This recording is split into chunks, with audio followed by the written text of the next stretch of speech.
Everybody, thank you tonight for joining us. I want to call to order the public meeting notice.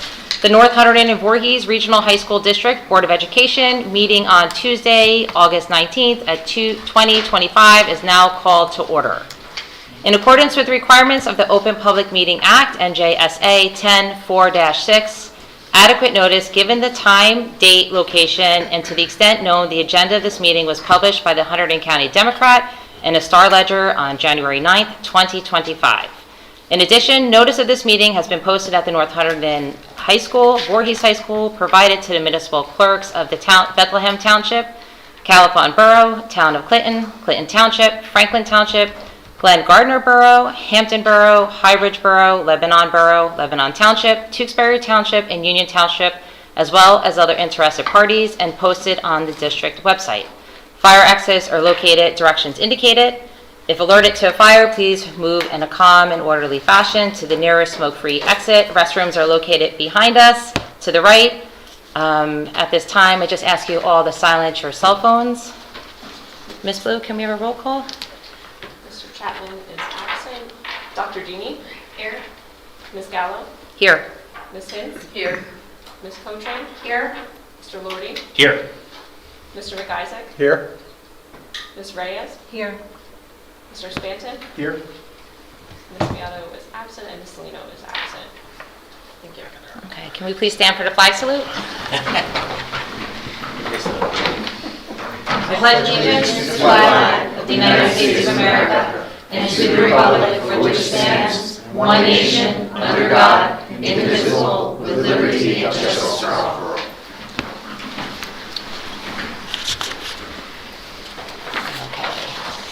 I need a call for a motion and a second to approve agenda item 4.1, minutes, July 21st, 2025, regular board meeting. So moved. Second. Any discussions? All in favor? Aye. Any nays or abstentions? Abstention.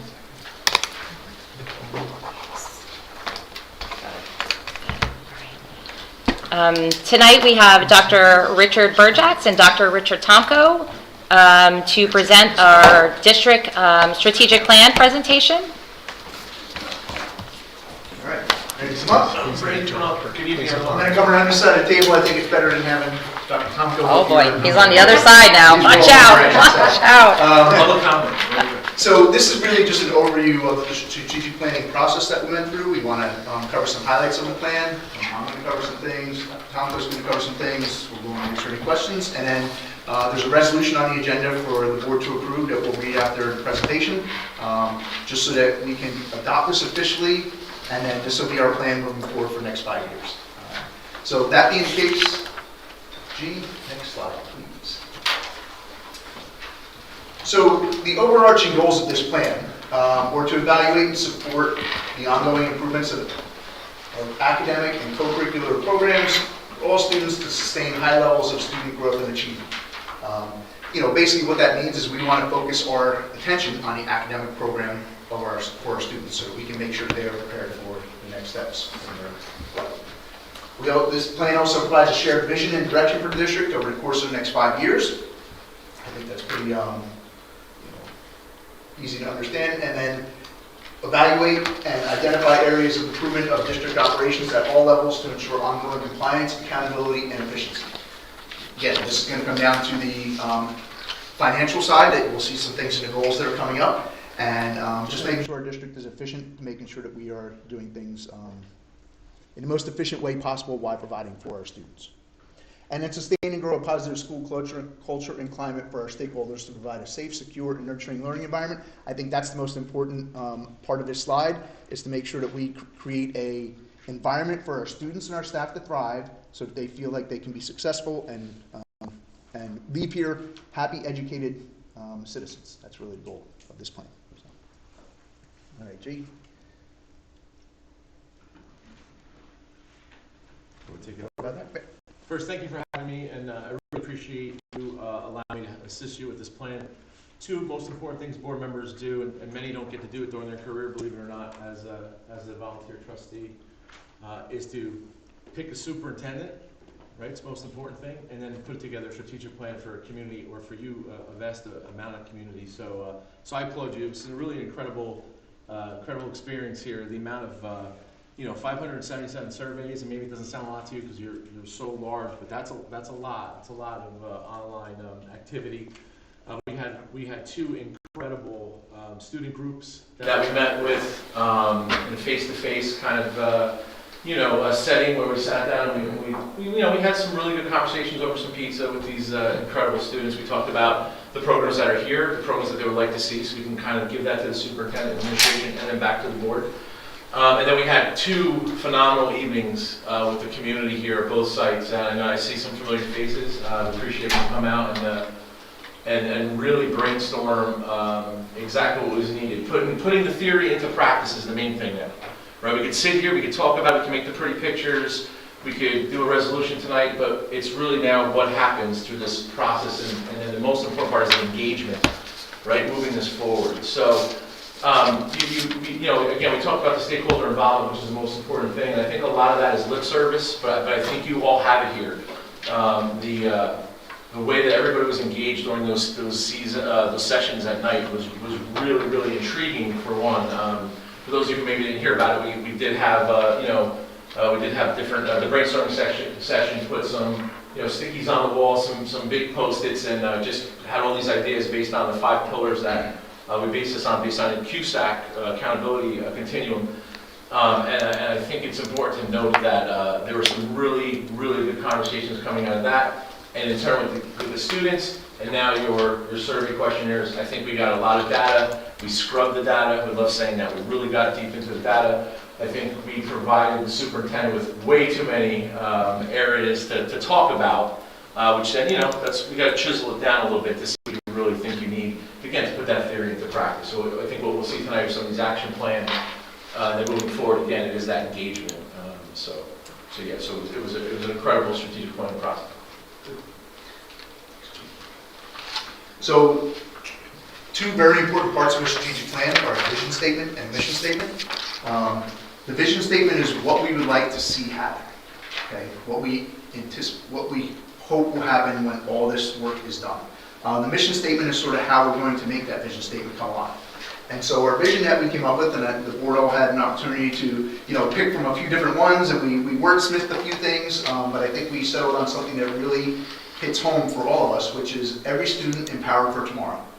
And I think that really is short, succinct, but it's exactly what we want to see. We want to see every single student be ready for what they're going to experience tomorrow. In order to accomplish that, our mission statement is, again, I think very specific and very to the point. The North Hunterdon-Voorhees Regional High School District empowers all students through innovative and personalized learning to achieve their full potential, embrace lifelong learning, and contribute responsibly to a changing world. And I do want to focus on personalized learning and lifelong learning.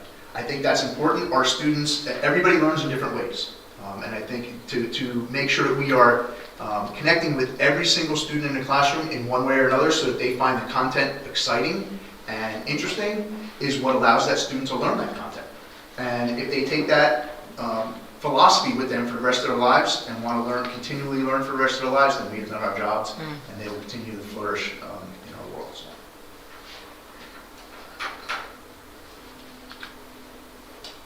Let me get the methodology piece. Okay. So one of the things you get with our firm, 4M, is that ethnographic view of everything we do. So for example, when we do searches for executive cabinet positions or whatnot, we actually take stakeholder data, we take what the board wants, and we actually count how many times those things are talked about in actual interviews.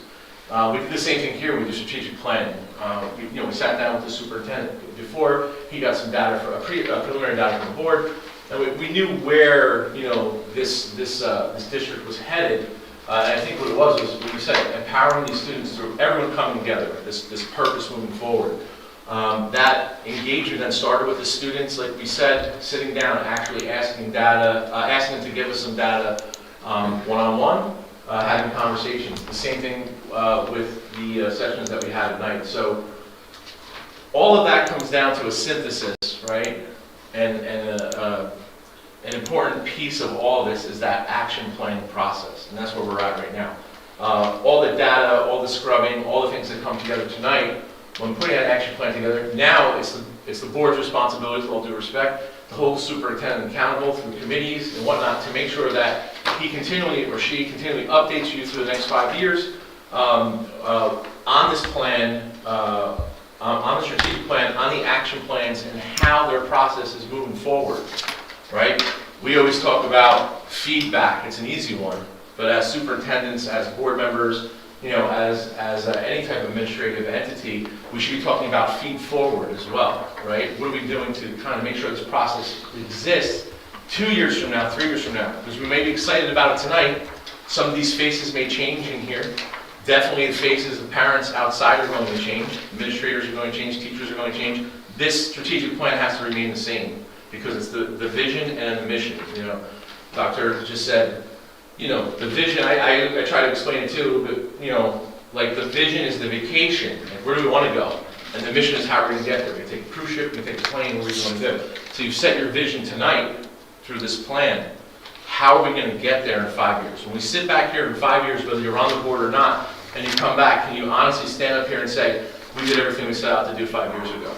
And that's those action plans. And I think they're incredible action plans. I know Rich took a very long time to kind of like make sure we had goals that were not only attainable but also sustainable, right? With fiscal responsibility. Because we all know what's coming down the pike fiscally, right? We all know what's coming. So. Can I ask So- one quick question on the ethnographic engagement? Yes. It appears that there's focus groups, I see students, district leaders, community forum, you could say parent voice on that, and community, and informal classroom observation. So in that particular category, was there teacher voice represented as well? The teachers were represented through the survey data. Okay, thank you. And they were also invited to the community. Yes. Okay, groups just, as yeah, well. it's a way of read, I just And we wanted did have to- quite a few sure. teachers there, so. Yeah. Yeah, we did have teachers there. All right, so let me get into a little bit of the meat of the plan. This plan was developed on 5 pillars. Those 5 pillars are from the QSAC process that we are evaluated for. Our district is evaluated every year. Instruction and programming, the main goal for that is to develop curriculum and programs to improve student achievement through data-driven, student-centered instruction that foster critical thinking and lifelong learning. And again, I think our focus on that is lifelong learning, making sure that students leave this high school with a great experience and want to continue learning after they leave here. We don't want them to feel like instruction and learning and education is a burden. It should be something that they celebrate and become a part of. Personnel, to establish and foster a workforce committed to student success, characterized by high performance, data-informed decision-making, continuous growth, fostered through proactive recruitment and comprehensive professional development. Again, I think our students are what we're all here for, right? But we can't achieve our goals for the students if we don't support our staff. And that's what I think this personnel goal sets forth, is making sure that our faculty and staff know that we are here for them. We are going to support them. We're going to give them the tools they need and the resources they need to make sure that our students are successful. Fiscal management, this is probably the most challenging of all of our goals, to ensure fiscal sustainability through the evaluation of current expenditures and resource allocation to support and enhance student programs and maintain and improve facilities. I think as we've all talked about more than once, our financial state with either flat or slightly increasing state aid, local tax levies being capped at 2%, and then costs going up higher than that. We are constantly getting creative on how we are balancing the budget. Katie's done a great job at that, and we're going to continue to make sure that we are managing that that pool of money so that we can present to you budgets every year to make sure that we are providing for our students, continuing to meet all these other goals while also constraining ourselves to that financial constraint. Operations, to optimize programs and infrastructure to support student success and operational efficiency. I think that sort of speaks for itself, but this is about our facilities and our grounds and also about our programs. Just continually finding efficiencies, and that's one way that we'll end up supporting that fiscal management goal as well. There's a connection between all of these. And then last but not least, governance, to foster transparency, accountability, and stakeholder engagement through effective communication and policy. And again, I think we do that as a board. We need to continue to do that. We need to find ways that we can improve on that. And then I think making sure that one of the things you'll see coming up later in the plan is forming a strategic planning committee that, that will allow me to have voices from different stakeholders so that then when I come back and update the board, it's not just me telling you what's happening, it's a committee that is telling you what's happening. It's multiple voices for you to hear.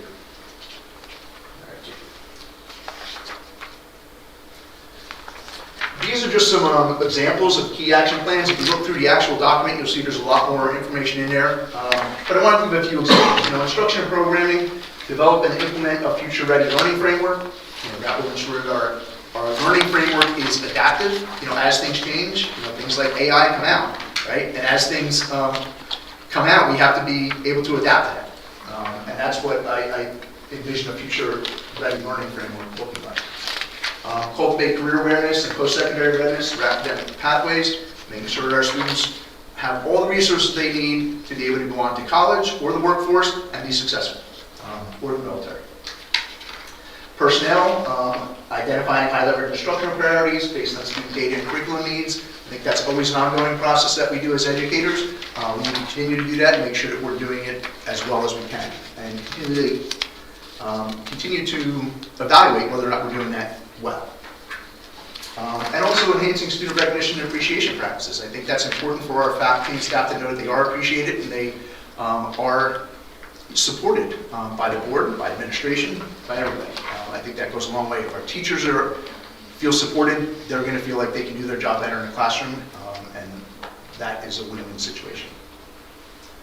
Fiscal management, we are going to develop some kind of a comprehensive financial dashboard and annual report. Obviously, we have our budget season where we present the budget to the board, but that was one of the things that I found interesting. Out of all the data, we were all in the 4s and 5s. If you look at the charts in your plan, and the one thing that we were in the middle of, at that 2-3 even, right, was how informed people were, staff and community members, about the financial status of the district. And so I think if we get the information out there and make sure people are aware it's out there, I think that's going to be in our best interest, that they understand the challenges we have and they also understand how they can support us when we ask them to. And then we've talked about identifying a staff member to oversee grant acquisition and partnership development. I think these are alternate revenue sources that we're looking at, just ways to continue to support our budget without just state and local tax levy. Right? Operations, complete a comprehensive facility and program modernization assessment. That was one idea that came out. We have a long-range facilities plan. I think everyone is aware of that. So we have a list of projects that we want to accomplish over the next 5 years. But I think making sure that those projects are looked at with a keen eye on modernization. What can we do to make these systems even more modernized and easier to manage? HVAC is a great example, right? What can we do to do back-end control so that all of our systems are controlled by one back-end system to make sure that we're turning things off when we don't need it, but making sure things are comfortable when we do. And then develop and implement an advanced safety and emergency preparedness system. Again, we have a lot of these things in place, but I think that's one thing that you can never say it is good enough, right? You're always striving to improve that, making sure that we have the systems in place to make sure that our students and staff feel safe. If they don't feel safe, it's hard for them to learn. And again, last but not least, governance, completing an annual in-depth review of the Board of Education's governance practices and strategic planning process for progress. That will be my job, to make sure you know where we are with strategic plan. But I think, improving the onboarding process, that's something we talked about all throughout the course of this year, and that's something that I think would fall into this action plan as well. And then developing and implementing a multi-platform communication strategy. Most people, when we said, how do you want to hear your information? It was email. But email, things get lost. We all get a ton of emails a day. So I think it's important to have multiple ways that we're communicating with our communities so that they are aware of the good things that are going on, the things they have to do, and then also how they can reach out to us. There shouldn't be a one-way communication as well. It shouldn't be just us blasting things out all the time. It should be a way for them to reach out to the person that can help them the easiest. So that's what I think that multi-platform communication strategy means. Do you remember anything else that pertains to this? No, I think you hit on the head. We did spend a lot of time on personnel in both sessions. I think we were talking about retention. And there were as Rich said, there were some staff members that were there as well. And we try to break the groups up in the as a jigsaw, so not all the teachers are in one group. And I think it's important. I know you do recognize and appreciate staff members, but do we do it enough? Not just here, everywhere, right? We can always do that. And I think that's something that goes down to the administration. And, we can't forget about the people in the trenches, right? Because they make all of us look good. And that's who the kids see every day. Some students see them more than their own parents, right? So we have to appreciate that even more as a society, not just here. But I think it's a big thing. I think you're focusing on it through this plan, which is incredible, especially now that, we're still in that midst of, the teacher task force, the little slowdown that we had there. Students aren't coming out of college want to be teachers anymore. It's not always about the money either, but I think we're going to see an uprise on that a little bit as we, start making some changes across the state with some different things. So.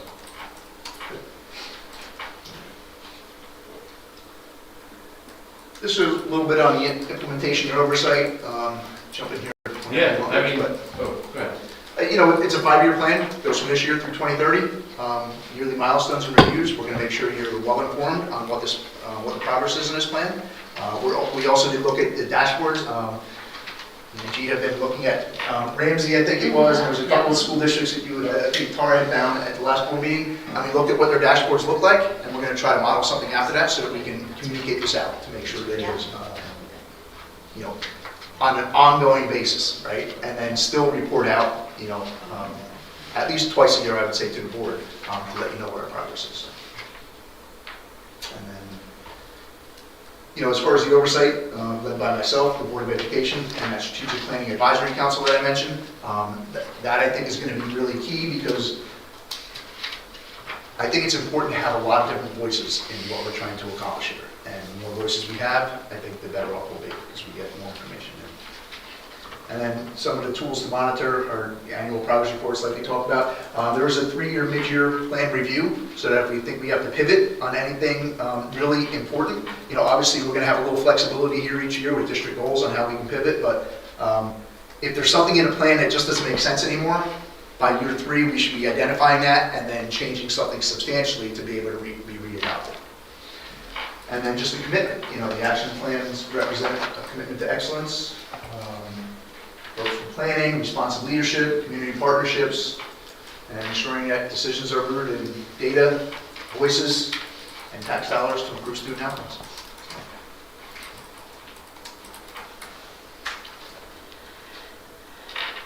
This is just the future outlook, very similar to what I just mentioned, but this is a commitment to excellence, equity, and innovation for our district. The successful implementation will depend on the collective commitment of the entire educational community, our parents, our board, our faculty, our staff, our administrators, local businesses, local councils, everybody, we're all sort of in this together. I think it will depend on everybody working together on that. The Board of Education and Central Administration's role is obviously paramount to monitoring the progress and the allocation resources, and then making sure that that's upholding the vision of this plan. It's a living, evolving blueprint for instructional excellence, and I think it is a promise and an affirmation to every learner and stakeholder that the district will continue to provide an enhanced, dynamic, inclusive, and forward-thinking learning environment, leading to a future where every student thrives. And I think that we can all agree on is the goal of this Board of Ed, of the district, and eventually this plan, that every student thrives when they leave here. That would be great. Absolutely. Any questions?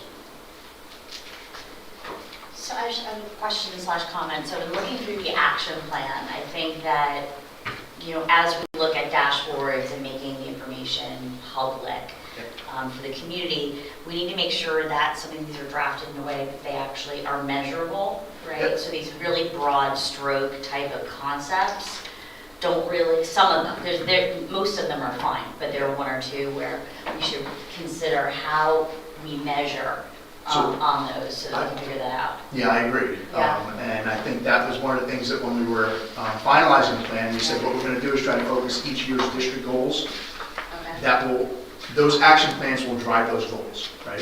Right. And so those goals will be part of that dashboard as well, Okay, I envision, so. okay. Because I agree, there's not all the how-to in there. Well, The yeah. how-to like- is though going to come every year with the district goals. Yeah, like a term like foster, foster a holistic student development community engagement model is very, very broad. Absolutely. So, narrowing it down into something that's a bit more specific, I think will be really important. Absolutely. So it sounds like there's aspects of this strategic plan that, to the word evolves, like how things can change over time. Yeah. And which is, I think, really powerful for a strategic plan, because where we are today is not necessarily Yeah. right. It has to account for the changes that may occur that we don't even know what they are. So, In today's world, things change Yeah. so quickly that I think that adapting to that is of the utmost importance. yeah. And Rich, would the committees be doing that, like addressing like the district goals with the pillars and stuff and seeing how things are changing and, comments from the community? And so that's That pretty would much be- the goal of the committee, I'm That would be the assuming. purpose of the committee is to, yes, to provide that feedback throughout the year, evaluate how things are going, the initiatives that we put in place, the district goals that we agree on, and whether or not we're meeting those, and then giving me the feedback I need to be able to report back to the board on our progress. So, Rich, given that we're essentially approving the plan tonight, Yep.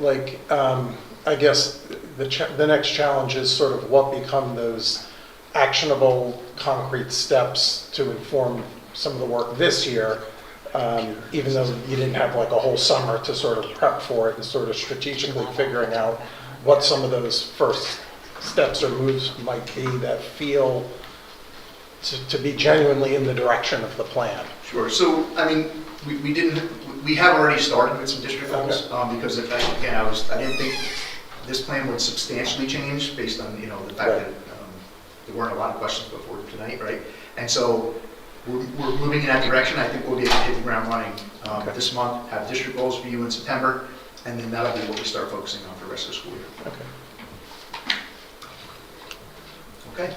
I guess Thank you. I got a question. Oh, sure. My question is for Mr. Topko. So, give or take, how many other districts do you consult for? Consult for? Yeah, for strategic plans. Oh, for strategic plans, right now, currently, like we've done them, probably right now 8 or 9 maybe. Okay. Currently. So understanding that this strategic plan is unique to us, did you see any common areas in other strategic plans that maybe we didn't touch upon here? That's a great question. No, actually, you guys are like the model plan right now, believe it or not. I mean, it was a larger audience, but I think the interaction was incredible. The one thing I will say, if I can just kind of piggyback on it, is that there really wasn't any. I'm not naive to think that there aren't, factions of people in communities that are, looking for certain things, but I didn't see much of that when I was here, and I spent some time here and then talking to Rich over the past year, which was an incredible thing. Even when we were scrubbing the data, to have that one area that was a little bit lower is not uncommon, right? Because everyone wants to know about the money. They don't think you tell them enough, right? It's the transparency piece. So that showed me that was a true number for me. It wasn't everybody just hitting on a 5, so that was good. So it really made the plan viable.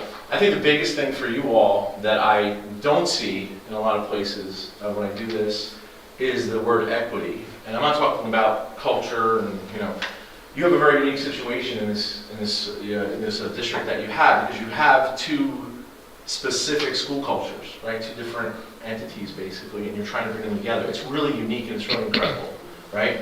The equity piece for me, again, wouldn't be color, creed, race, any of that stuff. It would be everybody on this side of the fence and this side of the fence have the same thing, the same opportunities, right? And we talked about that a lot when we were meeting. That's something I don't see in a lot of places. It's very, we're this town or that town or whatever. I think you have that here. Even when I was talking to the kids, they know they're a part of a bigger thing. You could just tell when you were talking to them.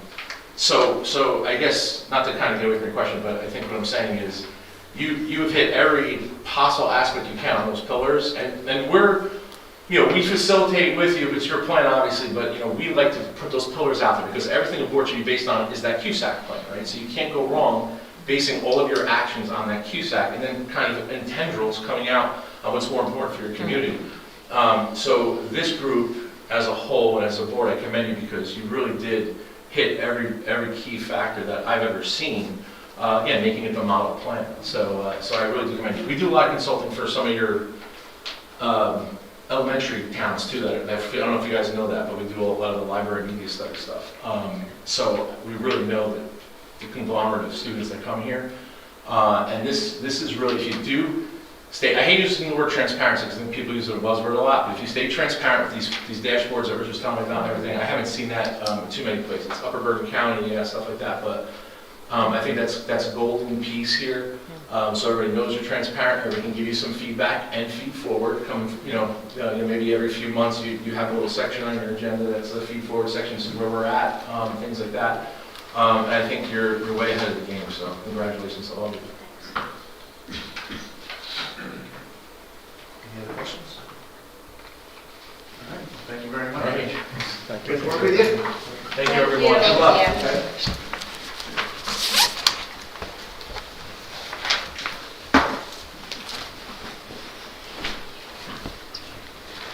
Thank you, Dr. Burjax. Thank you, Dr. Timko.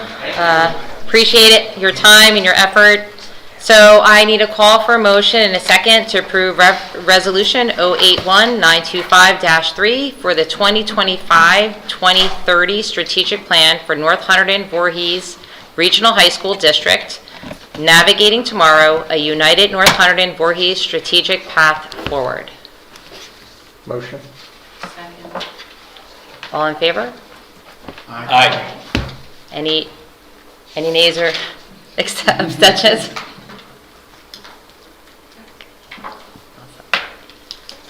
And that will be continuing on to our Chief School Administrator's report. Dr. Burjax? Thank you very much. Get everything done in the beginning of the meeting for me. We don't have any report on harassment, intimidation, bullying because we didn't have school in July.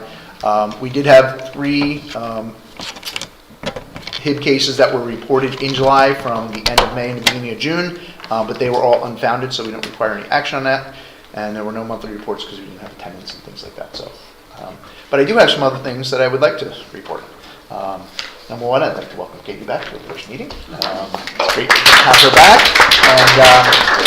And Doug kept the ship moving forward, but it's always good to have our someone that I've counted on for a long time. And I appreciate all of Katie's hard work and dedication.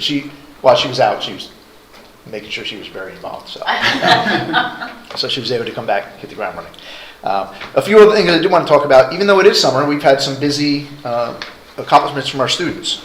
On August 2nd, recent North Hunterdon graduate, 2025 graduate, John Carvalho, performed with the Steel Stacks All-Star Jazz Ensemble at the Music Fest event in Bethlehem. I don't know if anyone got to go to Music Fest, but this prestigious group is made up of select high school school musicians from across New Jersey and Pennsylvania, chosen for their outstanding solo performances during the Steel Stacks Jazz Festival last February and March. So we extend a big congratulations to John on this wonderful achievement, his excellent performance with the ensemble. Again, what he did in February and March, they chose students based on that, and that was a very big accomplishment. So congratulations to John. In addition to John, we had several other students from North Hunterdon. Anna Bennington, Michael Cotran, Addison Orr, Abby Wrigley, and Savannah Wrigley, along with Jamie Myers from Voorhees and North Hunterdon alum Sophia Scala. They got to perform at Music Fest as well. It was part of a troupe that was put together by their private music teacher, and they got to do vocal performances at Music Fest, and that was, again, a great experience for all of them, and we're very proud of their accomplishments as well.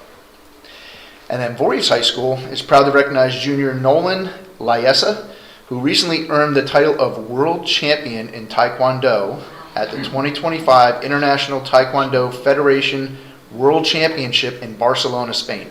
Wow. Sounds like a pretty cool trip. Holy cow. From July 22nd to July 27th, 7 athletes from Wushu Taekwondo Academy in Reddington Township represented the United States and competed for a spot on the podium. 5 of those athletes, including Nolan, brought home 1 or more medals, showcasing their hard work, dedication, and skill on the world stage. So congratulations to Nolan on his outstanding accomplishment. Very proud. And then parents and guardians have been receiving their back-to-school updates. Students now have their logger assignments, bus schedules, their academic schedules for the upcoming school year. Tomorrow, all staff are in, so I get to leave the board meeting tonight, go to bed, get up, and welcome our staff back tomorrow. So that I'm very excited. I think it's one of the best days of the year when you get to just set a tone for a great school year, and I think we're going to have a great one. So tomorrow is all staff. Freshman orientation is on Friday, August 22nd, and then on Monday, August 25th. Everybody is back, and we are back in session, and school is, day one, start clicking. Swinging. So I just want to welcome everyone back. We're looking forward to an exciting, memorable year. And one last thing I did want to mention, I don't have it official yet. As soon as I do, I'll get an invitation out to the board, but Polytech has made significant progress on a new building. I don't know if anyone's seen that. Lots of trees and shrubs going up, and they're at that part where it's like looking pretty instead of just being functional. They're still working on some TCOs and things like that, but they have set September 9th at 4 p.m. as a tentative ribbon cutting. Oh, wow. Just so everyone is aware of that, I'll make sure, again, when it's official, I'll make sure everybody gets an invite. And if you can make it, it'd be great to have as many board members there as we can. And when will students be able to start attending? So if they get their TCO by this Friday, then students can start attending on Monday. That's amazing. Oh, wow. Okay. Yeah, and I think that is their goal. Is it looking good? It depends on who you talk to. Okay. We'll just leave it there. But I will say I've been, Katie and I have worked with Todd almost on a daily basis at this point, trying to make sure that we can do what we can to help facilitate. He's been working hard with inspectors and DCA people, and he's optimistic. DOPCO has, come in at the end and really done what they need to do to get things open. Now it just comes down to inspections. And if it's not open for day one on the 25th, we anticipate it to be open very soon after that. And we do have a plan B to have the students in classroom areas at North Hunterdon so that they can learn, all the preliminary stuff they would learn in the classroom anyway before they're touching tools, all the safety and OSHA requirements and things like that. So either way, Awesome. we are prepared for the 25th. Just one other question on the Polytech. So where's the parking lot going to be for those students and or really the teachers, the staff? So if you look just past the maintenance building, that's what that was the last part they're finishing. But if you take a look, you'll see the parking lot is there, and now they're building like a retention area, which is something, what was it called, green infrastructure that they needed to do for stormwater. Okay. Stormwater, right? Yeah. So they won't have the same kind of passes that the North Hunterdon students have to park. No, they're going to police their own parking lot. Yeah. Okay. The North kids will have a pass to park up here as a senior. Right. And then if they were obviously in the Polytech program, they could walk down Right. and back and forth. But in vice versa, we don't expect the Polytech students or No, teachers to take yeah. up North Hunterdon spaces. No, not at all. Okay, good. And I'm excited to have our reps back. I know. I can't wait. On the board. Yes. We had a couple holes here. So they'll be for September, so are they already being chosen, and all that stuff has been done, or we're waiting for the principals to do that when the No, the beginning of school? principals do that in the first, second week of school. They'll have recommendations for you at September meeting. We'll invite those students. They might not be prepared for a report in September, but you'll get to see who they are, meet them, and then usually in October is when they prepare Okay. the first report. So, Awesome. Awesome. excellent. All right. Thank you. You're welcome. All right, so the school board president's report. We have a regular meeting scheduled for Tuesday, September 30th at 7 o'clock at the district administration office. Tara had sent us an email today about the Hunterdon County, New Jersey School Board Association meeting is scheduled for September 29th. If you want to add anything to that? Yeah, well, you guys all got my message, and Dr. Burchett is going to be one of our panelists at the roundtable of superintendents, and the topic is on AI. So it starts at 6 if you want to have dinner at the Chalet, Mountain View Chalet. We're in the north part of the county for the first one. And then the presentation will start at 6:45, and there's also hyperlinks if you want to go in through Zoom, you can do that. So we're looking forward to it, and I'll have the list of all the other participants probably by the end of this week, she said, so. Good. Yeah, And looking forward to actually the opportunity. has been collaborate, so. Yeah. They're trying to get enough from the elementary, the middle, and then the high school, so. Okay, good. That way we have a diverse group of different segments of the student population. Perfect. So, Thank you. And then the New Jersey School Board's Workshop 2025 is scheduled for October 20th through the 23rd, 2025 in Atlantic City. And our next board business is recognition of outgoing board member Christina Cagno, representing Califon and Borough and Tewksbury Township. We're really grateful for her dedication and service to this district and to the school districts. And then, any questions, anything?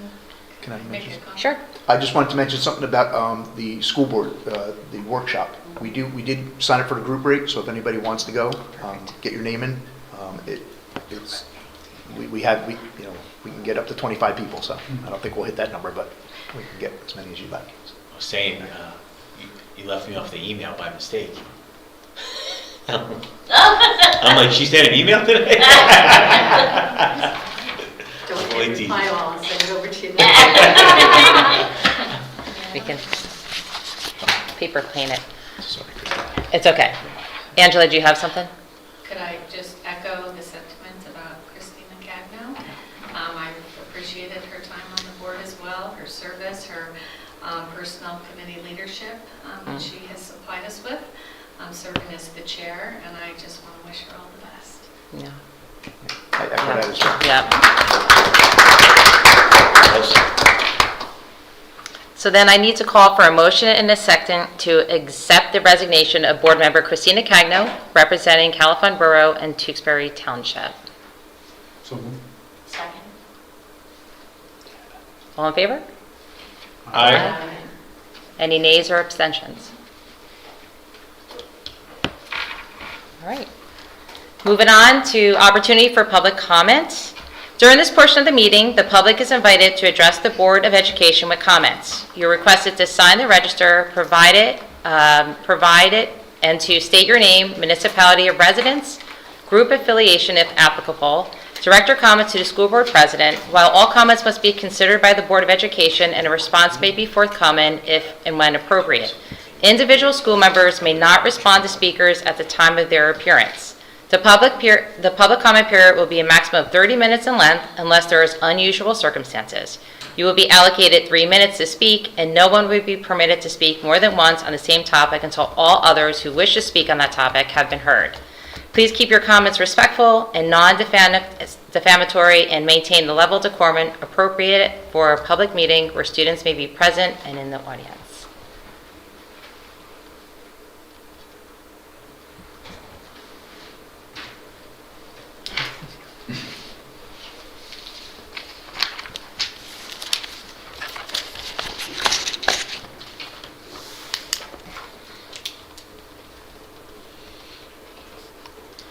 Karen Highbridge. I just wanted to say to her that Dr. Juan Torres, the county school superintendent, is going to be speaking at the county meeting also, so I think that everybody should go.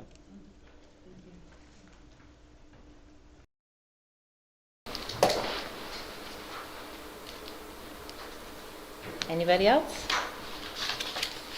Going once, going twice. Okay. Moving on to curriculum, instruction, and technology, the committee report. Good. Okay, we met on the 13th. You have the agenda of reviewing the professional consultants, student services, the tuition students that we receive to our district from surrounding districts, and one of the new items was the state of New Jersey released a new educator evaluation document which affords flexibilities and options for our highly effective staff to do in lieu of a traditional observation. And those additional things include things like running a professional development session within the district, working with a peer in terms of giving like a teaching team, visiting each other's classes and giving feedback, working with data sets to guide the decision making around instruction, assessment, and response to that. And it really seems like a great opportunity for our staff to sort of expand their impact and engage with the district in some unique ways. It does require the board's approval. The committee is recommending the approval, and certainly with the strategic plan and the development and retention of a high-quality staff, these are some of the avenues that can nicely complement that work. The next item was the AP report, and you have a link in there to the AP data for the exams from last year. One of the things that we talked about, and Rich Brown was sort of able to explain, is we've seen sort of rises and falls in the number of students taking the exams, but he kind of reminded us that the district doesn't require students to take the exam to get the AP credit. And we've had those conversations before. And historically, it looks like when the exam was no longer required, there was a dip in AP exam taking, but there seems to be some trending back up after that decline. So that's something that we'll continue to look at and monitor. That idea of participating in the course versus the taking of the test, and certainly, again, going back to the strategic plan, those sort of pathways that students have. Obviously, the AP affords students, whether it's coursework, credit, or other opportunities as they move on from here.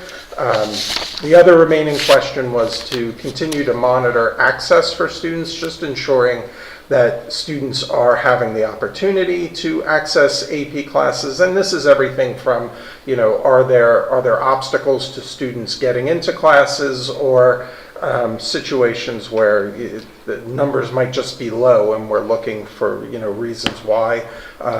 If you recall, in the past year, we've done a few things where some courses like calculus, the pre-calc, have become AP, where we recognize we're running a course that's very similar to an AP course and see an opportunity to have it be for AP credit for students as well. The last item was a review of the social studies program. That presentation is included. It includes the core sequences of courses, the AP classes we offer, the electives we offer, the affiliated activities like National Honor Society, various clubs and trips.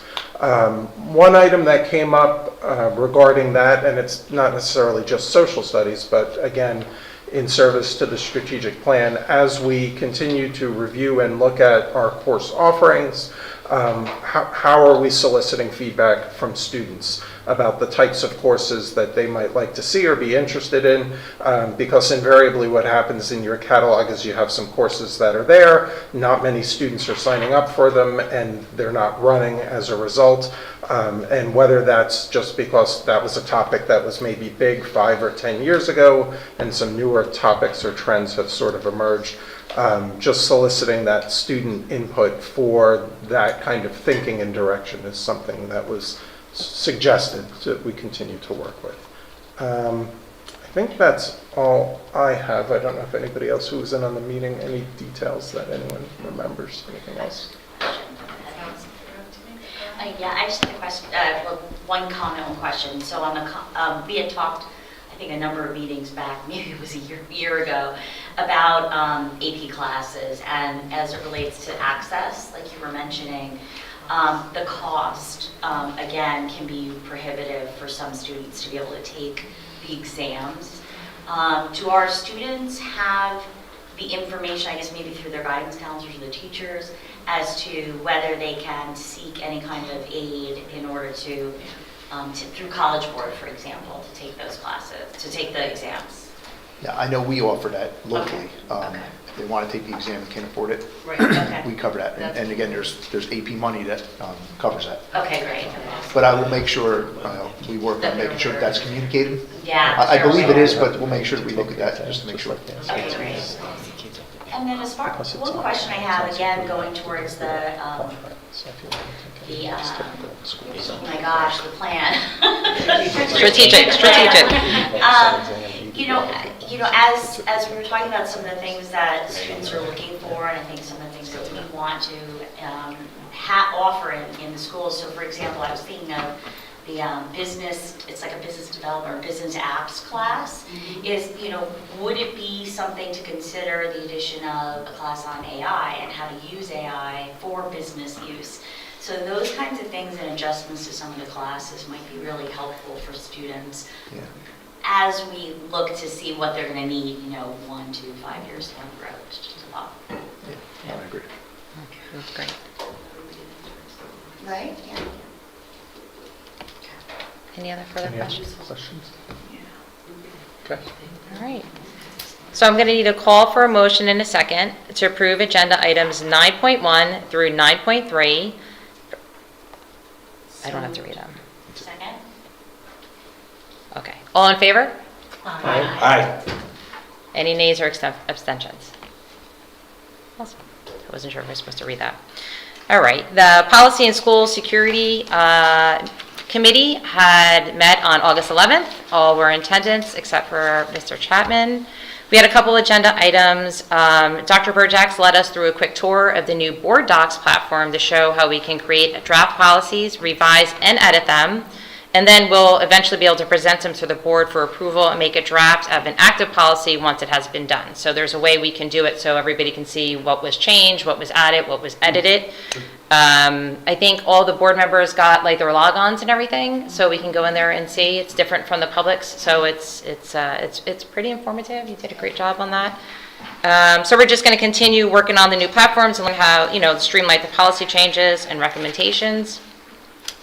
The next agenda item was we were discussing an email came in from a board member requesting maybe to add the possibility to talk about adding decorum language to a current policy. I had submitted some AI-generated language to prompt dialogue on practical approaches just to get the discussion going. We discussed similarities between this language as well as where would be the appropriate format, whether it would be policy, board norms, or board handbook. We're going to be working with our attorney for language and see, and going through what we should kind of do at that point. And then our third agenda item was we did discuss the SRO and Class 3 officer discussion. Dr. Burjax updated us with the negotiations with Clinton Township and the price range and bringing in Lebanon Township and Clinton Township and trying to figure out the contracts. And we will be voting on them and discussing them at the next board meeting. I wanted to add with board docs, our delegate assembly is coming up November 22nd and October 3rd. I'll send you guys over an email. You might have gotten it from school boards already, but October 3rd is the deadline for submitting a resolution. And that would be, since we're using board docs and we're using their policy, if there's anything we as a board want to submit to have them change, this is the time. So I don't know if anybody has to change anything at this point, but as a board as a whole, we haven't done this in the past, but other boards do it. And now that we are utilizing school boards' policies, if we've changed anything, we think it's important, we can then set the resolution, and then it's, could happen to change at the state school board level. So, yeah, so that's. Yes. Along those lines, I just wanted to mention to the board and to our audience, our community, I had occasion in the last month and a half for another school district who switched from New Jersey school boards to Strauss-Esme. This board did Strauss-Esme to New Jersey school boards. And the concern in that switch was, is there anything that the board, any of our school district, our administrators, our teachers, our community needs to know about differences between Strauss-Esme policies and New Jersey school board's policies? So we did an analysis, and I'm here to tell you that having firsthand gone through each one of them, every policy that is in Strauss-Esme is also in the New Jersey school board's policy. That's good to know. And that the only issue for the board in that regard, based on what you were just talking about, to the extent that the North Hunterdon-Voorhees Board School District has written either its own policies or has exercised options. When you get a policy, sometimes you can make decisions. They just have to be tailored accordingly. But for the entire North Hunterdon-Voorhees School District, please rest assured, everything that's that was in Strauss-Esme is also in New Jersey School Boards. That's great. Thank you. Thank you. Thank you. And there is no, okay, nothing. Okay, so now we're moving on to finance, facilities, and transportation.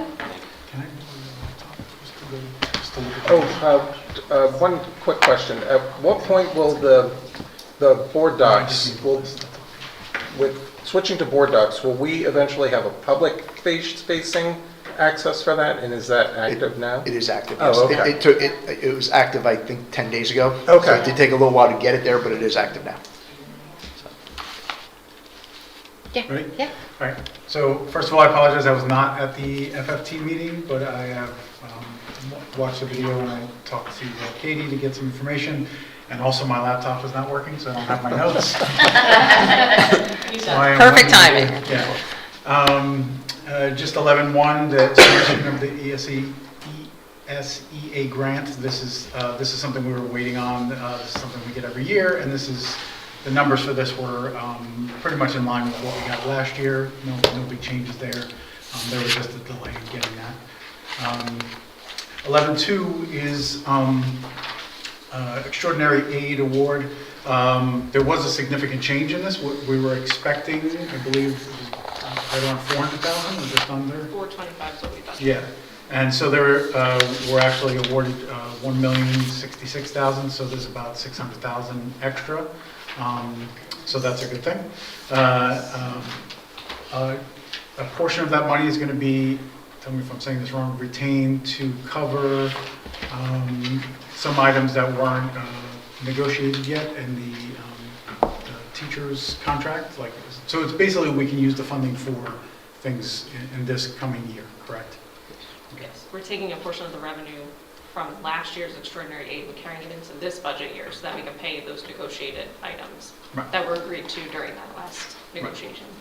So we're basically covering costs, which is a good thing. So, 11.3 is just an increase to the bid threshold. This is just a state regulated thing. It's been a while. I remember 44,000 going back years. So it's been a while since that bid threshold has increased.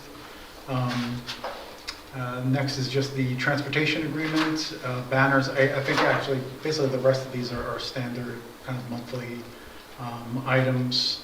I did want to mention some of the other items that were discussed at the meeting, but it'll continue into the next meeting for discussion, where there was this discussion about a potential class action, whether we want to participate in a class action suit about social media. So there was some discussion that the decision was to continue that discussion going into next FFT meeting, and if there's any action that'll be brought to the next meeting. Similar with the SRO contracts, they were discussed. Security contracts, there was lots of discussion. Following that, there were, because there's a lot of missing board members here, there were also some board members who had responded they didn't have enough information to make a decision. So we decided to continue the discussion on the SRO contracts at the next FFT meeting. There was an update on the capital projects, just that they're ongoing. The only one is the erosion project is just about to get underway. Everything's in place, but it hasn't started yet. So, but everything else is moving along. And I believe that was it, unless anyone who was at the meeting has any updates. I have a couple questions, but. Sure. Okay. So I guess the questions are for Katie. Katie, so we had budgeted $425,000 from the extraordinary aid. Is that correct? Yes, That we were going to receive. yes. Is that in line with what was received in the past? We typically budget conservatively because extraordinary aid is not guaranteed. So we typically budget anywhere from 50 to 60% of the prior year. Less? Correct. Okay, so, okay, so we receive, Similarly to the ESEA grant, you know, if they produce funding that's less than what we budgeted, then we would be upside down. So we typically go the more conservative route. okay, that makes sense. So then the monies received, if I'm reading this correctly, are specifically earmarked for health benefit costs, is that correct? The additional amount that we're carrying into 25-26 will be specifically earmarked for that health benefit payment per negotiated Okay, contract. that's the 641,000, correct? That is the 250,000 that we're carrying into the 25-26 appropriations. Okay, so hold on, so we're carrying over A portion. A portion of that 600,000. only 250. Correct. The rest of it will be just additional revenue received in 24-25, which will carry into surplus. That you'll see once we go through this audit process in the fall, October, November, you'll get the audit presentation. We'll talk about how surplus was generated, and that additional revenue for 24-25 will be included in that surplus number. Okay, so we raised the budget using the health insurance waiver, correct? You raised. Oh, we went over the tax levy threshold using the health insurance waiver, correct? Correct. Okay, so even still doing that, we didn't have enough to cover those costs? Is that why we're applying the $250,000 to pay for the health benefit costs? The health benefit cost was not in the budget because that was still to be determined and calculated. The health benefit cost was not in the budget, so, Correct. Which is why we're carrying the funding from extraordinary aid into 25-26. but I guess my question is, maybe I'm just not understanding correctly. We went over the tax levy threshold using the health insurance waiver, Correct. but those additional monies that we went over the tax levy threshold were not enough to cover the health benefit costs, is that correct? Hence, using the $250,000 in extraordinary aid to carry it over. Am I understanding that correctly? Yes, the health benefit waiver is for the totality of health benefit costs from year over year, budget year to budget year. The health benefit payment that we're going to be paying in 25-26 is related specifically to a negotiated item coming out of negotiations. It comes down to start date of the benefits for an Employee employee. benefit plan. Employee benefits used to start on 9/1 when they were hired. Now they start on, they ended on 8/31, I should say, and now they're going to end on June 30th. So when someone leaves or retires, we don't have to pay them back that 2 months that they already prepaid. Right, now that I understand. So what we're doing is using this money to make everybody whole at that point, so that way we have, everybody's health benefits will end on June 30th, and we won't owe anybody any money in the future. So this is, Is that- if I'm understanding correctly, this will one-time, One-time Yes. adjustment.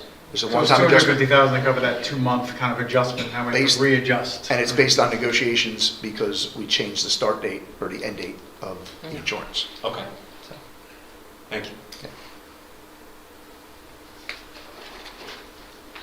One question, and I don't know exactly if it's something that we're limited in what we can say. The social media litigation pertains to what? I guess you said it's class action suit that we'll consider being a party to. It's class action, however, it's not, it would be a suit that we would enter into directly against the 4 major social media companies. So Okay. the attachments are still in the FFT folder. If Okay. you'd like to peruse them, there's like a 300-page document of what would be submitted on our behalf if we were to enter Got into it. that. And I know Phil's Well, going to be taking a quick look. well, these litigations are not implicating any attorney-client, within the board. There's nothing, Okay, there's nothing privileged about what you have to worry about this conversation. Gotcha. It's a very well-known litigation that's been going on now actually for a while. And so, questions and concerns about it are Okay. very properly in the open. okay. Any other questions? All right. Moving on to community relations and student affairs, Tara? We need to do a vote. Did we- We need to approve everything in the FFT. It's not on there.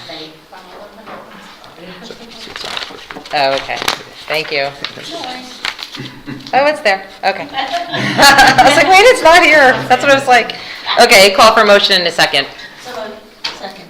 All right, all in favor? Aye. Aye. Any nays or abstentions? I have to abstain from 11.7. Actually, And then Brendan. Yep. Are you abstaining? 11.7. hold on. The cost for that. Oh, yes, thank you for reminding me. Thank you. Thank you for that. All right, Tara, Community Relations and Student Affairs. We did not meet this past month, but we will once school starts, so we're looking forward to lots of wonderful student activities and community, especially now that the strategic plan has been approved. I'm looking forward to that because the communication back out to our stakeholders is going to be paramount. And so we hope to cover some of that in addition to the strategic planning committee in our committee here. So we're looking forward to a school year. Get started. All right, but we do have a couple items that we need to vote on. They are, do you want to read those, Tara, or do you want me to do it? Yeah, it's our standard, sorry. 12.1 is our renewal for the membership to New Jersey State Interscholastic Athletic Association for North Hunterdon-Voorhees for the upcoming school year.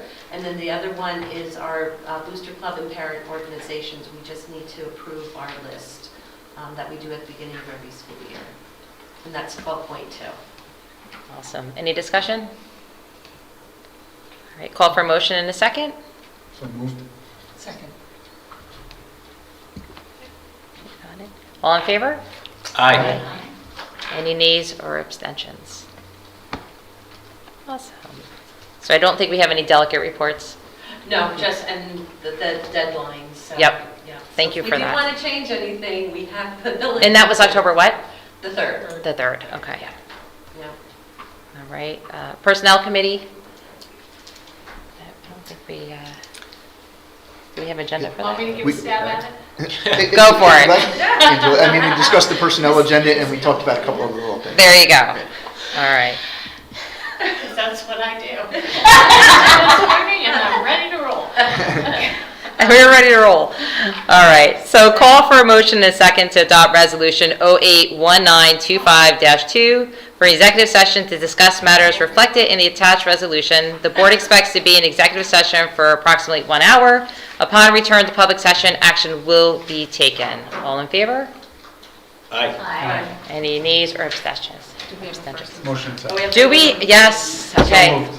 Second? Anybody? Second. Okay. Any nays or abstentions? Okay. Thank you. I know,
for a motion and second to reconvene public session. So moved. Second. All in favor? Aye. Any nays or abstentions? Okay. Call for motion and second to approve agenda items 17.1 to 17.2 and to include a hand carries if provided. And this will require a roll call vote. So moved. Second. Wow. Try and try. Pick one. Pick one of us. Okay. Rock, paper, scissors? I haven't done that in a long time. Mr. Chapman is absent. Dr. Dini? I have to abstain from 17.2. Got it. The minutes. Ms. Gallo? Yes. Ms. Hintz? Yes. Ms. Cotran? Yes. Mr. Lordy? Yes. Mr. McIsaac? Yes? Ms. Reyes? Yes. Mr. Spanton? Yep. And Ms. Viado is absent. And Ms. Lena is absent. Thank you. All right. Moving on to old or new business. I'd like, new business, I'd like to make a motion that the board put into discussion becoming a board of the whole, so that way we can have committee meetings and everybody participates. So I would like to make a motion that we look into it, since we're doing our strategic plan, has just been accepted, our board goals, this would be the time in, I guess, policy to adopt going from a board of committee to a board of whole. Second. Wait, hold on. You got one breath there. Nothing strategic happening here. You just made her Did day. you see her face? Okay, sorry. That was funny. All right, so then we need is this a voice vote? I'd probably prefer roll call at this point. Okay. And this is Wait, for wait, wait. clarifying to So- consider. There's a motion on the table to have the policy committee. Make a, look at a resolution change. Oh, we have to vote on that? They can't. Well, I guess it could be. It's be just something that referred- we just It could be just something referred to, right, to policy? or it would be- I mean, I don't have a problem with it, I'm just Me saying. neither. I mean, we have to vote for you. I put it on the resolution on the table, she seconded it, so we have to vote that you guys agree that this is what our next step. Okay, that's fine. And if you don't agree, then my resolution goes, And the resolution is to discuss it in policy, the potential of moving to committee as a whole. correct. Got To it. have Just want to it make sure. Okay, so that's fine that way instead of just referring To it. have it as an action item at the next agenda to vote on. Yes. And again, new and old business, action items are perfect, so. Awesome. It's you. Okay. Mr. Chapman is absent. Dr. Dini? Yes. Yes. She only gets one. That's Wow. Thank you. Ms. Gallo? Yes. Ms. Hintz? Yes. Ms. Cotran? Yes. Mr. Lordy? Of course. Mr. McIsaac? Yes? Ms. Reyes? Yes. Mr. Spanton? Yes. Ms. Viado and Ms. Lena are absent. Thank you. Motion carries. Thank you. All right. All right. I just have one for new business, like nothing crazy. I think I mentioned it once before, but I don't know if we could throw it to, I guess, is it technology? Is that what's the full committee for technology? I don't know. But It's curriculum instruction and technology. technology, the technology part of it. Can we look to get all our website off of the .net, get it to .com or .edu? Like we talk about, you mentioned before, updating our facilities. I think it looks antiquated when somebody's going on to .net, right? Like either we're doing something like, I think we own I think it was mentioned we own it, or we still have the capability of switching, or I just think if it's nothing crazy, like nothing earth shattering, but like it just seems old to me. Like it's not as modern. Like just see if we can switch our stuff to our emails. Our faculty is using .net. Our website is .net. Again, not the end of the world, but can we explore the opportunity of changing it to a .com? Because I don't think EDU is available. I think that's for universities, right? EDU is not available. So can we switch to .com? .org is another one. Yeah, We use .org. .org in Union Township, like org or .com. Anything besides .net. Reminds me of AOL. We'll take a look at it. All right. Is there, I mean, other than the perception, is there a No. functional? Not that I'm aware of. I'm not, I mean, we have to swing it to that guy over there, but I don't think so. But it's, for me, it's the perception. That's all Well, that.net, we have technology people in this room that are very sentimental to that. And So is that a yes, is that a no? Can we? look at it, yeah, right? Yeah, we'll Dr. look at it. Burdick said he'll look at that. Okay.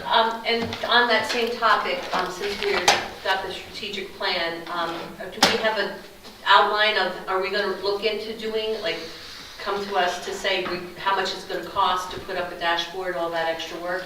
Yeah, that's what we're still investigating. Okay. We have some, So that'll go to finance and facilities?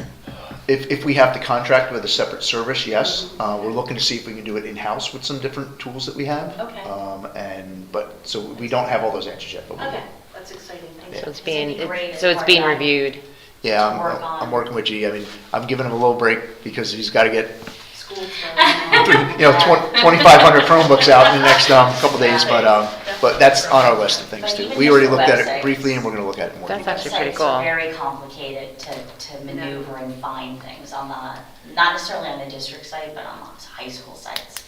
Very hard to find things at times. Yeah, and I think we did look. What program we is had usually looked used for at cost dashboards? At one point, because there will be a cost to it. Yeah. So I don't know if we can slate that for an agenda item in finance facilities to look at, like what we. I think that comes into our multi-platform communication strategy. Yeah, Website would be one of those things, All right, so. great. Thank you. Rich, when was the That's last time it perfect. was like refreshed? 10 years ago? Yeah, it's been years.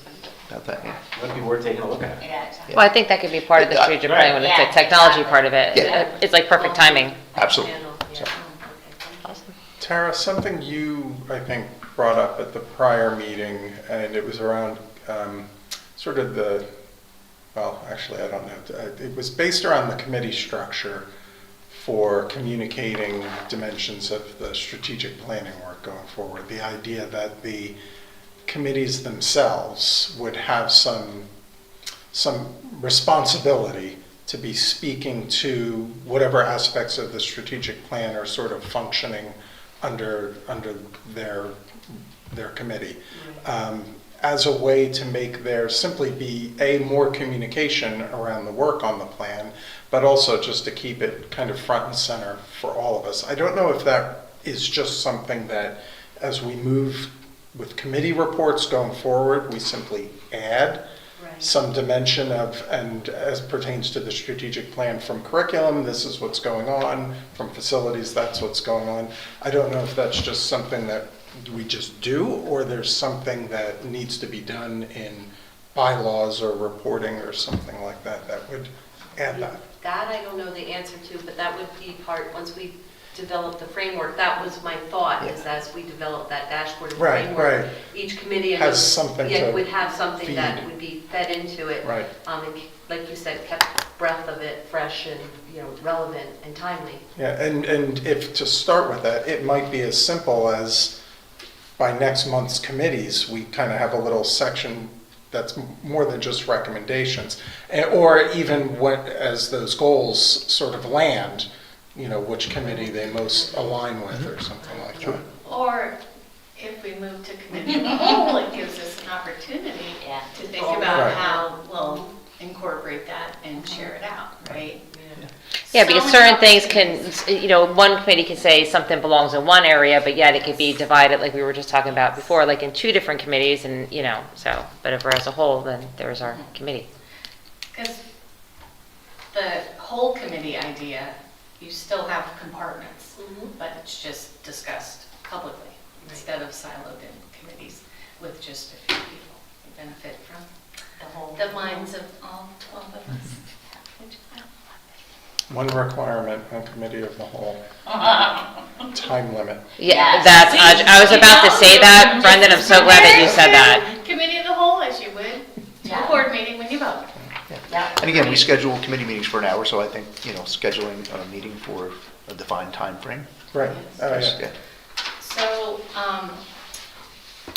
I know with committee structure, we send our questions to the committees to share out. We could also do that with comments.